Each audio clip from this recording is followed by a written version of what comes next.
ጀሚሩ ምህላው ዝፍለጥ ኮይኑ እታ መልእኽቲ ህጹጽ መልእኽቲ ካብ ገዳም አባ ሳሙኤል ዘልዳ አባ ጴጥሮስ ተባህለ ንብዙሕ ዓመት ተሓቢኦም ዝነበሩ አባ ከምዚ ኢሎም ናይ መወዳእታ ምጾታት ዓለም ስለዝኾነ ተነስሑ እንተው ሓደ ንዓሰርተ ሰባት አመሓላለፉ ዘየመሓላለፈ ግን ብስም ድንግል ማርያም ዝተረግመን ዝተወገዘን ይኹን ይብል እትመልሲ ምስ ጭብጥታቱ ድማ እንሆ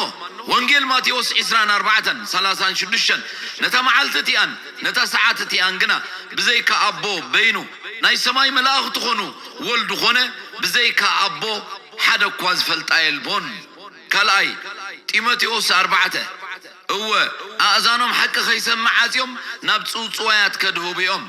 5 ንስኻ ግና ንገዛእ ርእስኻ ተጠንቀቕ ብግዜ መከራ ጽናዕ ግብሪ ወንጌላዊ ግበር አገልግሎትካ ፈጽም ዕብራውያን 13:9 በብዓይነቱ ብዝኾነ ጋሻ ትምህርቲ ኣይትሰሓቱ